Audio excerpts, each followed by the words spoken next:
First thing was that I am more powerful than I ever imagined. If I could do this, what else is out there waiting for me to do that I haven't done yet? The answer is, I was put here on this earth to help people. And all the experience I went through, I don't regret any of it. It was to teach me. And welcome back, everyone, to another episode of Humanity 2.0 podcast. Today, we have an excellent guest with an amazing story. But of course, you knew that that was going to happen anyway, because humanity is awesome. Today's guest is Stanley Bronstein, who is an attorney, a CPA, an author, a mindset coach, walking expert, and weight loss expert, creator of Way of Excellence and founder of the £1 Million Weight Loss Challenge. My goodness, what can't you do, really? The answer is, there's nothing. None of us are limited. Only by what we think. Well, again, welcome and thank you for being here. So my first question to you, and actually I'll preface that with saying that interviews can typically be, a little bit rigid. And so I do want to ask you some very general questions as well and kind of get to know you, if that's okay. Go for it. Awesome. So first question is, what are you notoriously bad at? These days, not as many things as I used to be. I have a strong personality. Most people like that, and some people don't. And so occasionally it can rub people the wrong way, but as they get to know me, it usually works out just fine. I have opinions, I have thoughts, I take action. That's been my whole career. That's been my whole life. I was just about to ask if you've always been that way. Was there a certain person or something that happened that kind of sparked that motivation and drive? Yeah, I would say my mother. When I was, and this is a long time ago, my mother died when I was 8. And I'm 66 now, so that was 58 years ago. But I still remember her very well. And looking at it in retrospect and talking to some of the people who were around her at the time, it's pretty obvious to me that she knew she was dying from the minute I was born. And she rushed me and pushed me and lit a fire under me, fed me books, fed me knowledge, pushed me to do things. I think that basically she did as much as she could while she could, kind of thing. So I give her credit for that. Although my father deserves some credit too. He taught me other things like hard work, be honest, and don't be lazy, that type of thing. Sounds like a wonderful set of parents that you have had. Yes, they weren't perfect, but you're right. They were good. Yeah, and mothers, my goodness. My mother passed in January, and so I'm so curious to ask you, does it get easier? Yes and no. I mean, it's funny. Like I said, it's been 58 years, and I still think about her a lot. And like this morning, I was thinking that I think she'd be proud of me.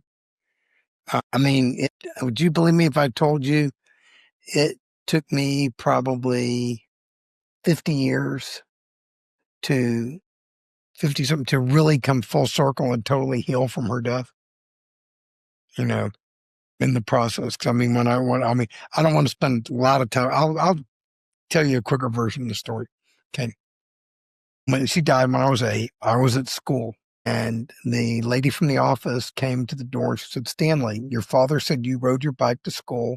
He wants you to go home. It's okay for you to leave. You can go home." So, I'm a typical 8-year-old kid wondering what the heck's going on here, and nobody picked me up at school or anything. So I'm riding my bike home. I get 1 block away from the school.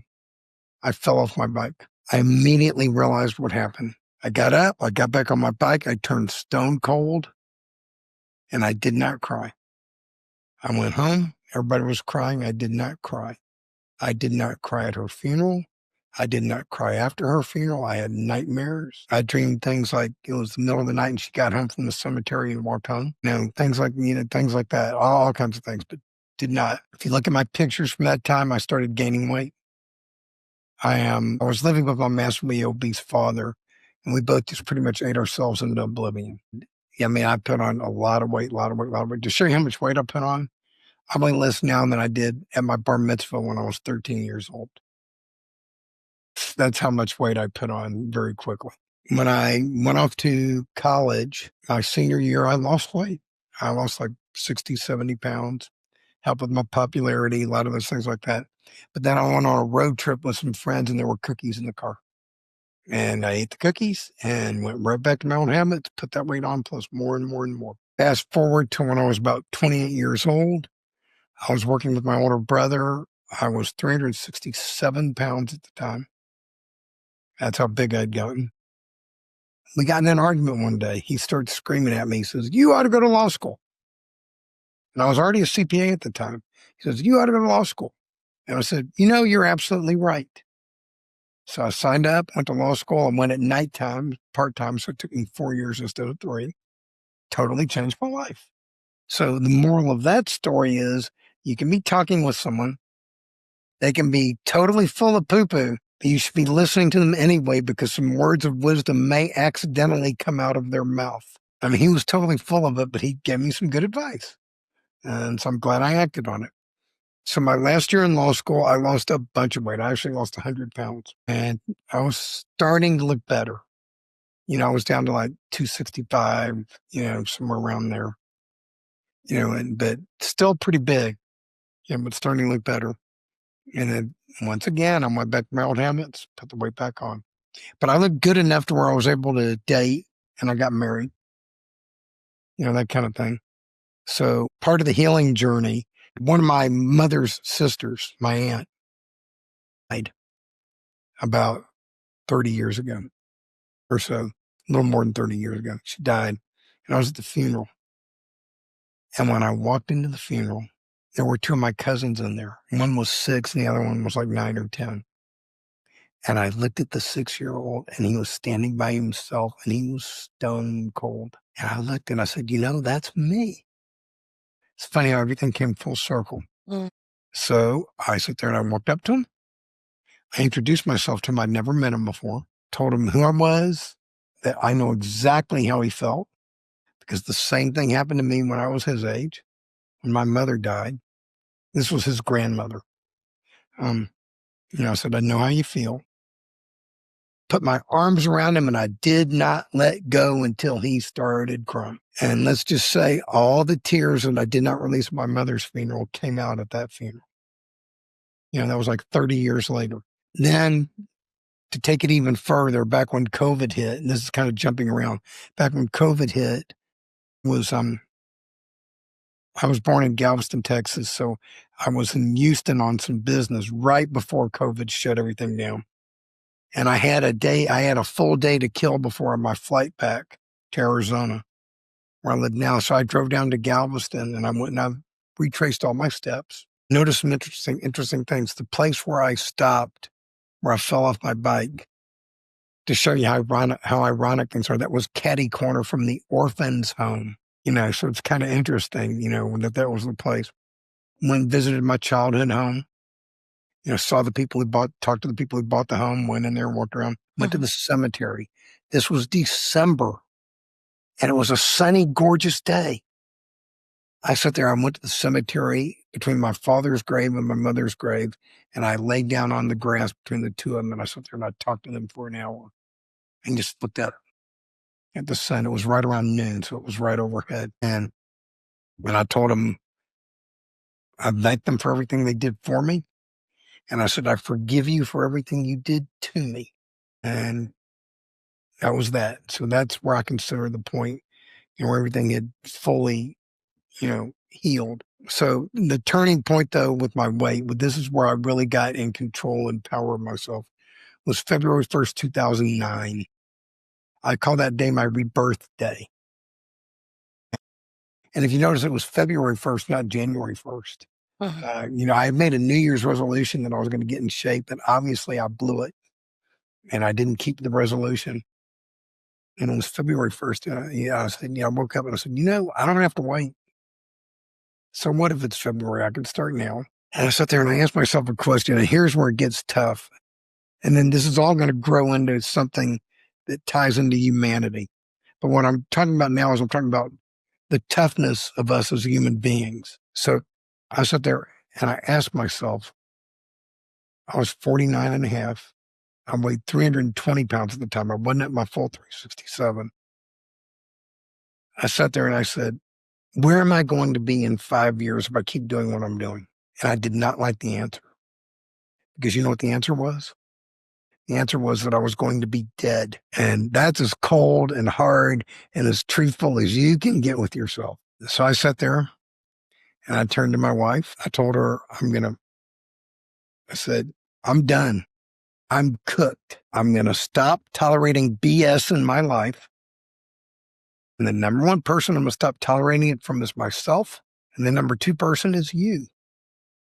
And that's a pretty cold, hard thing too. And just so you know, we're still married and we get along just fine. But I'm just, but that's how cold and hard and brutal and honest I was with myself. And I told her, I'm going to make some changes in my life. Because if I don't, and I don't care if you like it or not, if you don't like it, there's the door. You can leave.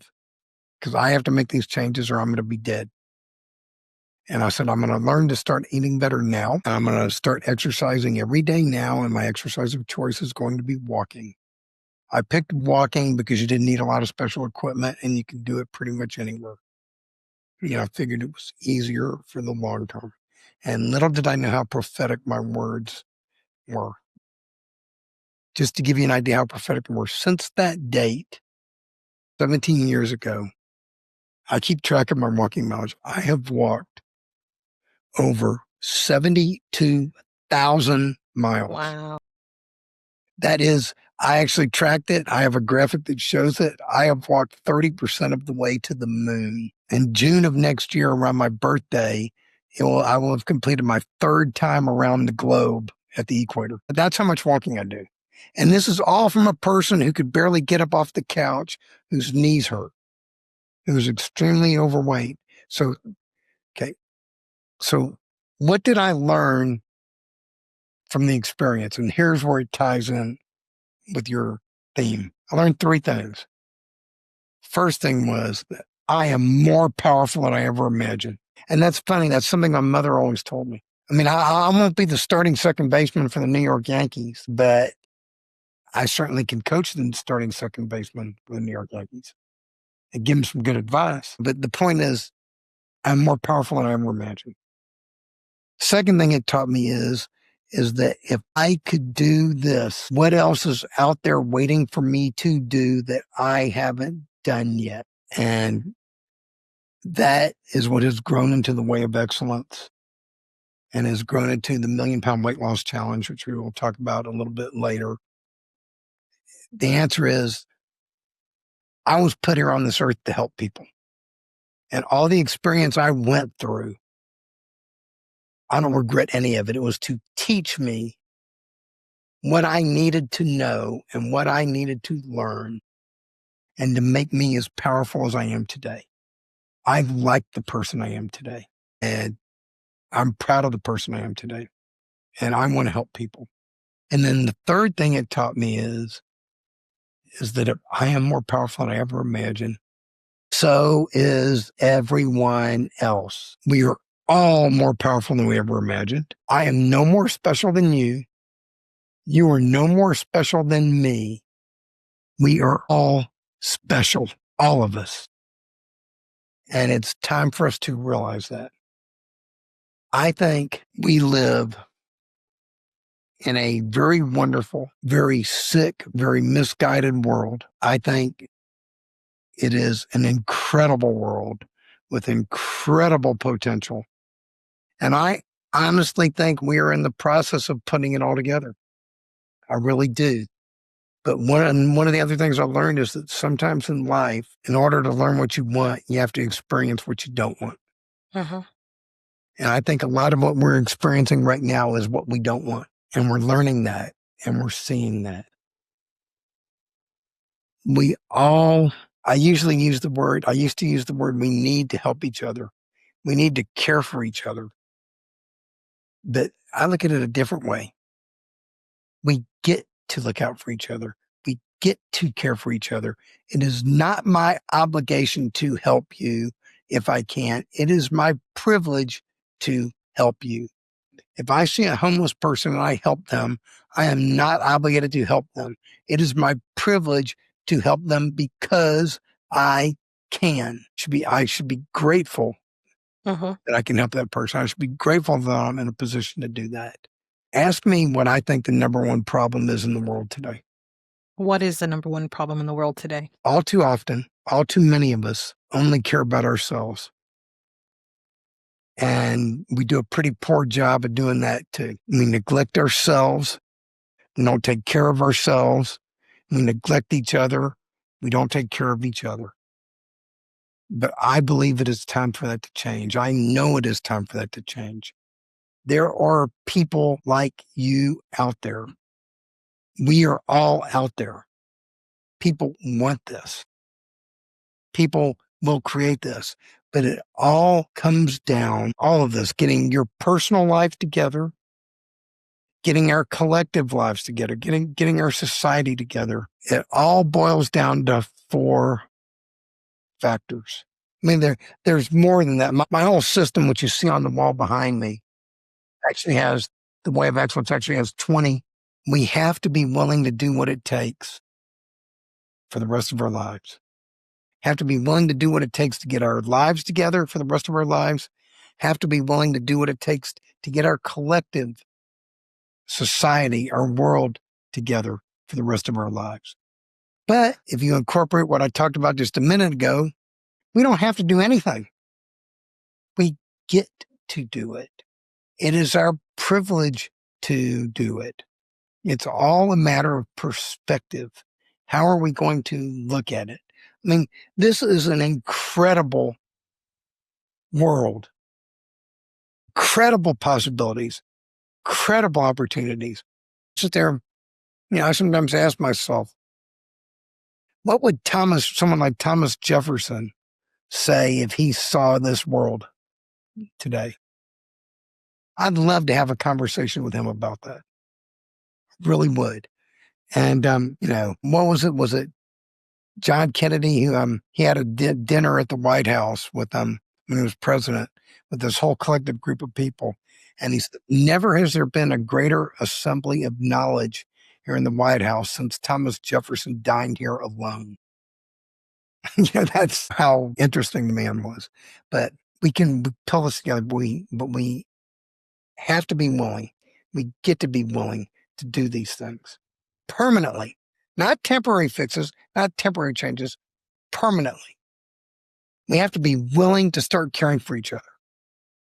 We have to be willing to start looking out for ourselves, and we have to act on it. Then, here's the one that's even bigger than that: belief. If you told me 17 years ago that I was going to walk 72,000 miles in the next 17 years, I'd have laughed in your face. I would not have believed it. But my goal 17 years ago wasn't to walk 72,000 miles. It was to walk to the end of the block. So you start small, but you start. But the whole point is believing that you can do this. My mother always taught me to believe in myself. Always. She always told me there was nothing I couldn't do. And I thank her for that. And that was very important. I told you earlier in this conversation, I believe that we are all more powerful than we ever imagined. I have not met a single one of your listeners. I have not met you until today. I believe you are more capable than you might imagine, than you ever imagined. I believe, and I think by you launching this podcast, you realize that. And you're on to something, and it's part of your mission. And I applaud that mission very much. I was very much looking forward to speaking with you. And I think every single one of your listeners is more powerful than they ever imagined. We all are. But we have to believe it. We get to believe it. Have faith in yourself. And don't try to do it all at once. Just get started and know you'll get better. I actually wrote a book on that, and I will talk about that toward the end. It's called The Way of Can I, The Way of Constant and Never-Ending Improvement. The goal is to be better today than you were yesterday, be better tomorrow than you were today. It's like interest in the bank. It compounds. It grows.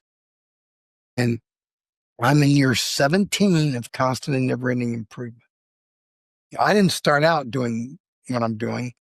I grew into that. It compounded into that. It became that. And the things I'm going to do in the future will grow out of that as well. Then there's discipline. And when I say discipline, I mean self-discipline. And I don't mean punishment. For example, I said to myself, I'm going to start eating healthier. And my definition of what eating healthier 17 years ago is not the same of what it is now. I've gotten much more restrictive, if you want to use that term, or expansive, depending on how you want to look at it, and what I allow myself to do.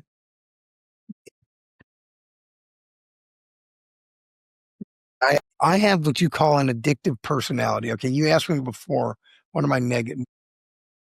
Okay, I have an addictive personality. Tend to do things in excess. So I made up my mind 17 years ago that if I was going to do things in excess, I was going to make sure they were good things, not bad things. So could I have a drink today? Yeah, I could go have a drink today.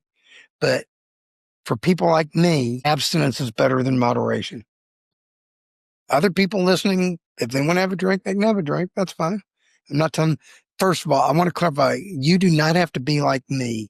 The world already has one Stanley. It doesn't need another. The point is, I didn't give up anything. I gained everything. So the whole point is people should determine what they need to do for themselves and what they are willing to do. Me, I decided a long time ago that I wanted to live a very long, very healthy life. Yeah, it's easy for me to talk this game that I'm talking, and it took me a long time to get there.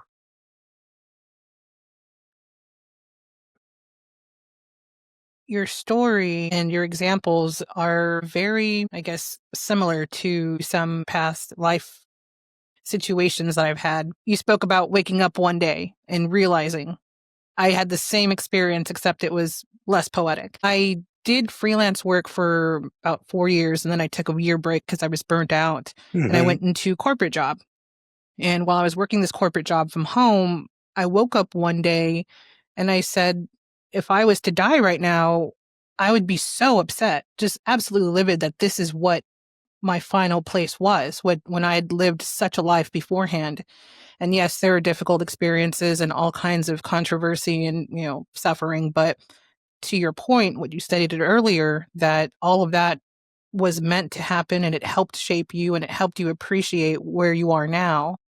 And I feel the same way, but it was just so funny that you mentioned waking up, and I hope that everyone has that moment, that they have that moment where they wake up and they realize where they need to move to next.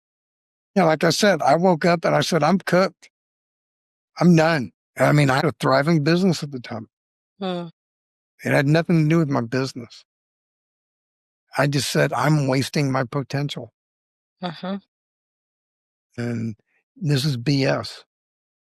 Although those weren't the words I used. Yeah. I was a little more, Right. a little more colorful. You're right. But, I just, yeah. So I appreciate that. Yeah, Glad you did wake up. certainly. Yeah. And do you remember the specific date? Yes, it was actually Indigenous Peoples Day on the 13th of October. Okay. What year? This year. Okay. Well, 2025. Okay. Because I'd done all the creative works already previously, and I've done a great deal of things, but I just had a whole year of burnout, and I had to transition back into a normal corporate environment because I was scared of everything that had happened past, and so putting myself in that position, I've quickly realized all the things that I dislike about corporate America and about having to serve others in a way that's not conducive to humanity. That's just not okay for me. Toward your point about helping other people, it's becoming apparent with all of these interviews that there are so many people who are servants in one way or another, and that their work or their life's work is serving others. So it's really interesting and very, very, I guess, like affirming to see this. And I think that is also one of the reasons behind the show and the video series, is to show humanity that there are good humans and that there are people out there that you can connect with and that you can resonate with. We're not on ABC, CBS, NBC, or Fox. Which, by the way, make a suggestion to you if you haven't already done so. That date, write it on. You have a digital calendar? I do. Put it on your digital calendar with an annual reminder. That is your rebirth day. I Next would year, definitely do that that. will be your first rebirth day. I think I did mark it, but Good. I will relabel it. Yeah, I love that. It is your rebirth day. And we all can have those days. I've had days, I've worked with a lot of people who want to lose weight. I tell them, mark the day, remember it, celebrate it. No, Vanessa, you're absolutely right. I love what you are doing. There are people out there, and our voices need to be heard, and we need to speak up, and we need to do it in a kind, loving, helpful, respectful manner, powerful manner, all of those things. Mm-hmm. And, I hope that you and I work together for a long time to come Me because too. I feel your energy. I see it in your eyes. I see it in your spirit, you know, and for someone who was burned out, 3 to 4 short months ago, you have quite a strong spirit showing right now. So what does that tell you? That I could do anything. And what else does it tell you?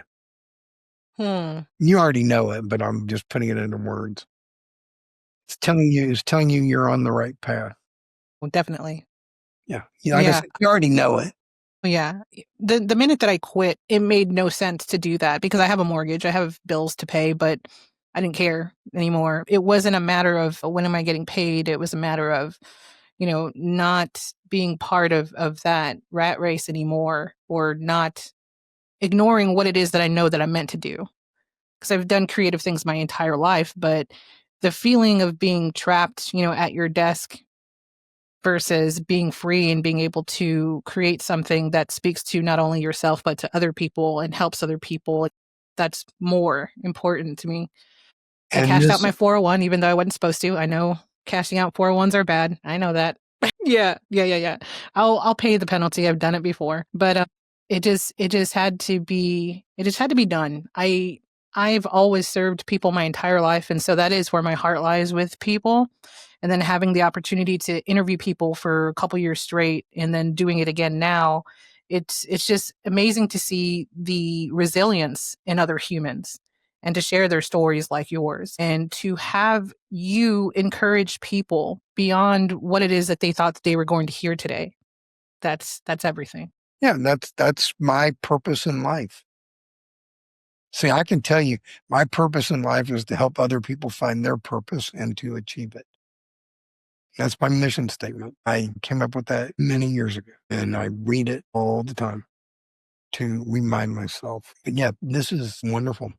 I mean, your energy is good. You're vivacious. Thank you. I know that to I guess everything. My mother too. My mother she I think maybe instead of saying like she gave me and taught me everything, I feel like she led by example. Mhm. I can recall being very young and she was working in a pool hall just to earn money for medicine because we were all sick at the same time. Yeah. Just these crazy things that she did. And then going to nursing school when we were all very little just so she could make a life and try to support us on her own. And so while she wasn't there all the time, I feel like her actions were very exemplary for us. And I may have been the only one paying attention, but I paid attention. And with her gone, I guess I'm having not really trouble, but I'm having like a slow pace in terms of grieving, and it comes and goes like everybody else. Have But you have you ever felt angry that she wasn't there all the time? Yeah, I felt angry that my mother wasn't there. yeah, I did. And it came out in various ways growing up. But I pretty much took on the role of raising myself. And so I quickly adapted to being my own parent. And then watching her with the other siblings, that definitely is where the anger was. Yeah, I addressed it with her when I was 18 because I'm a very much no nonsense person. If it gets there, I'll talk to you about it. Yeah. And so I took her to breakfast when I was 18 and I was getting ready to go to college. And I asked her why she didn't raise me. And she said, because you didn't need it, because you were doing it on your own and you didn't need me, which was a terrible response. But we definitely had a discussion. And after that, things didn't really change much until maybe like over 10 years after that. I had moved to Seattle and then come back to Texas, and she was there to receive me. And again, she didn't say things that made the difference, but she did things that made the difference. She was there in silence, took me wherever I needed to go, never asked a question, but just let me heal beside her. And in that respect, she's here all the time. I feel her all the time. I have her wind chimes and various little things. And I believe that, people that we lost are never really gone because they live inside you. That's right. But it's pretty tough when you come to the realization that your parents were flawed human beings. Mm. That can be tough. It really can. Yeah. Before the show, I was thinking all humans are flawed. There is no perfect human. That's why this system is called the way of excellence and not the way of perfection. Mm. Because there are no perfect human beings. I'm not perfect. You're not perfect. And no one has ever been perfect. And you're not going to be the first. So don't try to be. Just be excellent. Get better every single day. And over time, you will grow into something that is amazing. So that's good that, your mom, changed along the way. That's good that were able to spend time with her. Me, I didn't have that opportunity, but that's okay. Yeah. I did it in other ways and by talking to her. And, and I also learned some things. I had a caregiver who raised me, helped my father raise me. And she was good friends with my mother. She told me I connected with her again before she died. And she told me a lot of stories, and a lot of things. And it was very interesting. And then when she died, I got a package in the mail one day. Her niece, she had put together a package of things and told her niece that when she died to mail it to me. And one of the things that was inside the blanket inside the package was a blanket she had knitted. And so I take that blanket out, and when it gets cold, I use it all the time. And then it's, good that you have that and you remember those things. Mm-hmm. Yeah, go ahead. Yeah, I think that your story about the grandson and hugging him, that full circle moment, that is incredibly healing. Yeah, that I actually had the opportunity. Mm-hmm. Because back when my mother died, nobody realized it with me. I had one aunt who would have been empathic enough to see it and realize it, but she was not at my mother's funeral because she was 2 days away from giving birth and she couldn't travel. Wow. And, and here's the interesting part about the whole story. When the other aunt died, so the grandmother who died, that was my aunt, her sister, the one who was not at the funeral because she gave birth. We were both together when we found out the grandmother died. So the two people who were not there for each other 30 years earlier were stuck together by themselves 30 years later. Now tell me that's not ironic. Yeah. The universe wants to send us messages. You have to be there to listen. It wants to help us. It wants us to be there. It wants us to get it together. It's all there. We have it in front of us. And now we're on a different age. You talk about humanity 2.0. Can we talk about AI for a minute? Sure. Okay. I wrote another book called The Way of AI. And one of the things I talk about in AI is our child. We are raising it, and it is paying attention to everything we do and the way we're raising it. And when it grows up, there's going to come a time where the way it treats us is going to be determined by how wise it becomes, how we treated it, and the things we taught it. And like so many things that I think, like, for example, when Alexa first came out, or Siri came out, I think Amazon with Alexa missed the boat on something when I first started using it. They should have had a thing where it keeps track of every time you say please and thank you. And it should give you reward points for saying please and thank you. Those reward points turn into discounts on merchandise for saying please and thank you. And it doesn't do that. And I wrote them a letter many years ago and they still don't do that, because they didn't see that. But that's, nobody ever thought of doing that. When I use ChatGPT all the time, Mm-hmm. I always say, please. I always say, thank you. I always say, I appreciate what you did for me. I always say, you helped me out a lot. Thank you.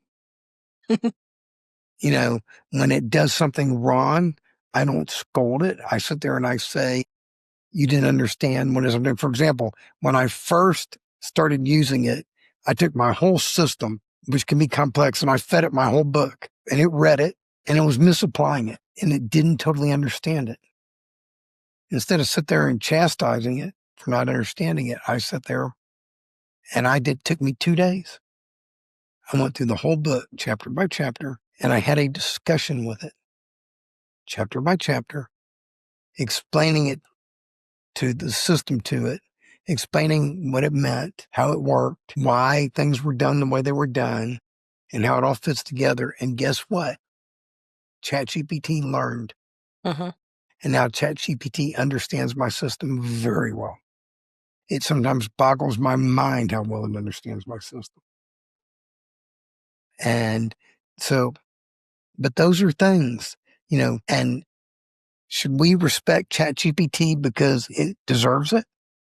Maybe. But the reason we should respect it is because we are people who respect everything. Mm-hmm. We respect the air we breathe. We respect the ground we walk on. We respect this beautiful world we have. I respect you. You respect me. That's why. It's a measure of our character. Mm. And we want to be people who respect each other. Yeah, At the beginning, I have some thoughts about this. I'm sorry, go ahead. I'll cut Oh, you. no. I was just going to say, my Chat GPT, I never really thanked it for some time. And then one day I was just really proud with what it created. And I said, thank you. And it had these really cute little responses. I was like, oh, it does talk to you. I forget that it does converse with you if you, say things like that. It'll even understand humor sometimes. Mm-hmm. Humor, it'll understand irony, some things it will. But it's not perfect. No. It does make mistakes. A boy is very handy most of the time. Very true. But just people, it's time for us to grow. It's time. And actually, I was going to ask you this next question, which is very fitting with where your brain is headed right now. If you could share a message with the world or with humanity, if you could share a message with humanity, what would that be? We are all one. Everything, if I am kind to you, if I'm respectful to you, I am being kind to myself. I am being respectful to myself.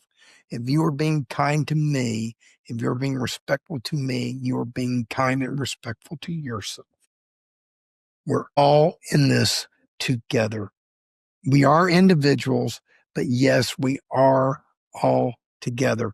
Let us all rise up peacefully, calmly, patiently, and start moving in the right direction. I think we're already doing that. It's just you don't see it because we're so fragmented. But we have this wonderful thing called the internet that can connect us if we stop using it to watch cat videos. And lately on Instagram, it's been parrot videos. There's this parrot called Taco the Parrot that's kind of funny that I've been watching. If we all stop using it just to take pictures of our food, and we realize that these little things we have in our pocket, these smartphones, are more powerful than the computers that sent man to the moon back in 1969, and that they are part of us. And we stopped being constant consumers and started becoming constant creators. Boy, watch out. What can we do? Yeah, that's my message. It's an excellent message. Thank Very you. much. I think Now, it would be excellent. oh, yes. So hearing you list some of your books, you're like chicken soup for the soul, but not the soul. Yeah, You're but like chicken soup for the person. all my books, I'm doing them on a theme. They're all the way. This is the way. Right? The first one is the Way of Excellence Journal. And these weren't my first books. Everything kind of evolved. I had earlier books that I didn't think really had it all pulled together. So I kind of deleted them. They're there. I wrote them, but I took them down. That kind of thing. But the Way of Excellence Journal, it is an interactive PDF.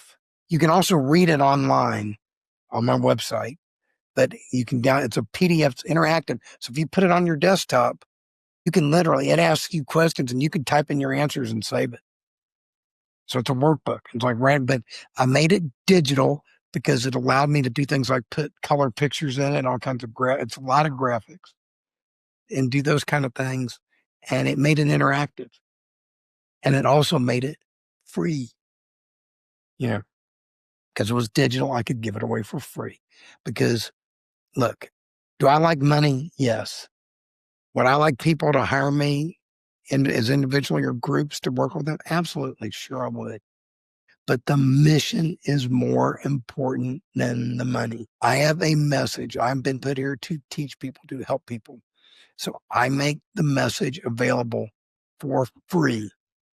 You don't even have to sign up for my email list to get this stuff. You can just go to the website and read it, download it, whatever, because it's my way of giving back. I consider myself so fortunate, so lucky.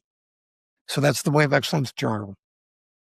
Then it grew into the Way of You, which I talked about, and that kind of came about because I was thinking to myself, I'm here, all this thing. I know who I am. How do I optimize it? How do I take it a step further? So originally it was going to be called Optimize Stanley. And then that turned into Optimize You. And then it turned into Finding You, Becoming You, Optimizing You. And it turned into the Way of You. And all this took place in like a week. It just grew into that. And that's what it became. So I highly recommend people. That's the Way of Excellence Journal. Takes you through the system and asks you the tough questions. Way of You applies the system. Think of it this way. The system, it's an operating system. It's a human operating system. It's Windows 11. It's Mac OS for us as human beings. That's what it is. It's what I wrote it to be. And you can use it. It's your software for your soul. You apply it however you need to. The Way of You, you're applying it to yourself individually. And you have the Way of Us, where we talk about our inner circle, our community, and then our world. And you really want to take it, our universe. Because to be quite frank with you, I believe there's other life out there. Oh, yeah. And concerning you talked to conversations with Guy, I'm sure you broached that discussion, before. So the Way of You. Then I wrote the Way of AI, which I talked about.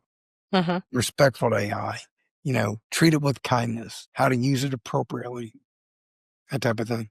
And then I wrote the Way of Can I, which is the way of constant and never-ending improvement, which is abbreviated CANI, can I? And the answer is yes, you can, if you apply constant and never-ending improvement. Then I wrote one called the Way of Rigid Flexibility. Basically, you need to be rigid in your ideals, flexible in the way you apply them. Or, for example, I went to Europe about 15 months ago, and I'm probably the only person who went to Europe for 9 days and lost weight. Because I made up my mind ahead of time that I was not going to eat in restaurants. I told my wife, if you want to eat in a restaurant, you're welcome to. But I'm not going to eat in restaurants. And I'm only going to eat healthy food. So I was rigid and I'm only going to eat healthy food, but I was flexible in the way I applied it. I said, there's grocery stores near where we're at. I'll figure it out. I'll find it. I may not get to eat this, but I can have that, or I'll do this, or I'll do that. And I figured it out. Same thing with my walking. I said, I'm going to do my walking every day. Not sure when, not sure how, not sure what, but I found ways to do it. Funny, my wife and I, we were walking around London, and we walked all the way out to Notting Hill. It was a long walk. We sat there and we did that, and we walked through Kensington Park, which is where Lady Diana used to walk, and we met a bunch of nice people, and you see things and you discover things. And there was a place, it was a scone place called Cheeky Scone. She saw it on Food Network on TV. She said, I have to have one. So we went all the way out there, and so she got her cheeky scones, and that made her happy. And, so we did all those things. So I'm rigid in that I'm only going to eat healthy food.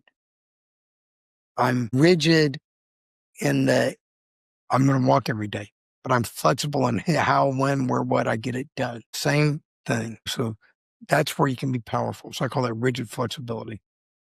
That term I sort of came up with, but I'm nowhere near the first. I'm sure Bruce Lee would have had something to say about that subject, as would many Buddhist masters, type of thing. So those are the ones that are out there. All of those books are available on my website for free.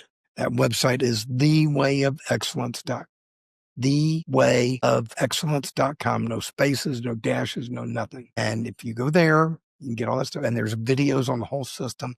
It takes you through the whole system. If you want to get in touch with me, there's a link at the very bottom. You can click it. It's a contact form. You can contact me.